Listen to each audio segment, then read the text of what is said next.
Antrean pemohon surat izin mengemudi memadati kantor Satpas Kebon Nanas, Jakarta Timur. Sejak pagi, sejumlah warga rela antre mengurus perpanjangan SIM di tengah pandemi corona. Antrean menerapkan jaga jarak dan pemohon diminta menunggu di luar ruangan.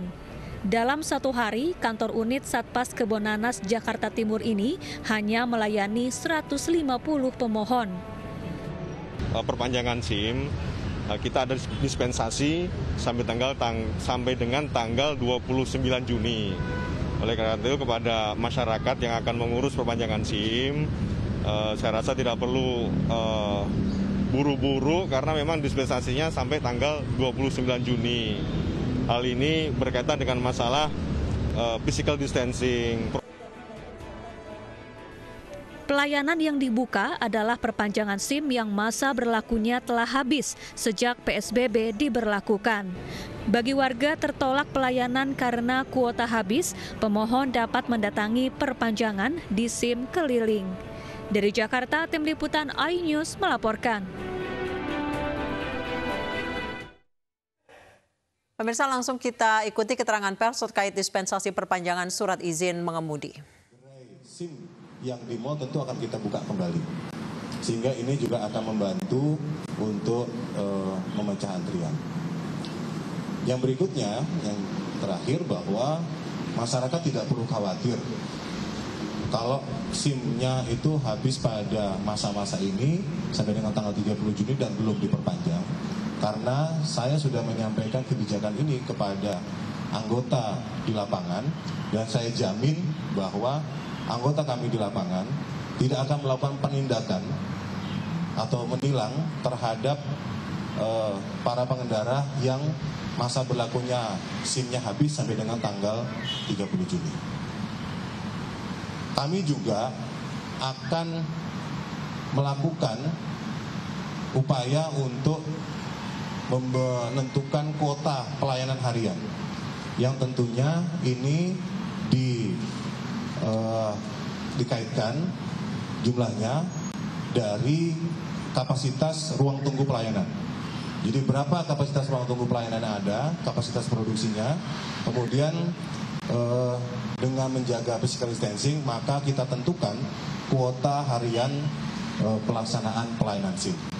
Dengan sistem first in first out, siapa yang datang pertama akan mendapatkan kupon kuota tersebut. Misalnya kuotanya hari ini di Singkeliling misalnya ada 200, ya 200 orang pertama itu akan kita berikan kupon. Kemudian setelah 200 itu selesai, maka pelayanan kemudian kita close. Dan bagi yang belum dapat bisa mencoba lagi keesokan harinya, sehingga dengan demikian kita tetap bisa memberikan pelayanan kepada masyarakat, sekaligus kita bisa menjaga physical distancing, dan juga tentu saja tetap protokol COVID-19 di pelayanan-pelayanan kami, mulai dari dengan mencuci tangan, kemudian juga pengukuran suhu, termasuk juga kewajiban menggunakan masker, dan anggota kami yang melaksanakan pelayanan itu juga menggunakan masker dan juga face shield, sehingga kemudian protokol COVID-19 ini dapat kita laksanakan dengan sebaik-baiknya. Saya rasa itu sementara yang kami sampaikan. Mungkin ada pertanyaan? Ganjil genap. Ya, ganjil genap memang selama ini ditiadakan karena dikaitkan dengan pelaksanaan PSBB. PSBB Jakarta tahap ketiga ini akan berakhir besok tanggal 4. Kita masih menunggu keputusan dari pemerintah DKI apakah PSBB ini diperpanjang atau tidak. Kalau misalnya nanti PSBB diperpanjang, maka otomatis peniadaan ganjil genap pun akan kita perpanjang.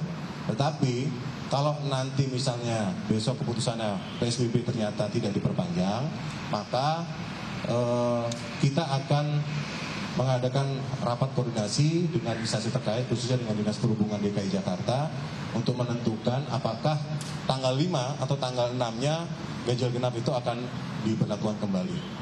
Tentu ketika nanti akan diberlakukan kembali, kita akan menyampaikan mensosialisasikan kepada masyarakat, sehingga nanti masyarakat bisa memahami bahwa apakah ganjil genap tersebut diberlakukan kembali atau tidak.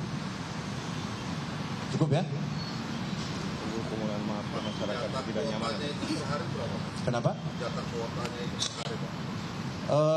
Jatah kuota per hari tentu saja dikaitkan dengan ruang tunggu pelayanan. Kalau di Satpas dan Mogot yang jumlahnya besar, itu kita bisa sampai 600 sampai 800 per hari.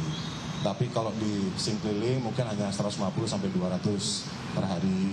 Kalau di Satpas kayak di Kebun Nanas karena ruangannya kecil mungkin sekitar 100 sampai 150. Jadi betul-betul kita melihat menjaga physical distancing dari para pemohon.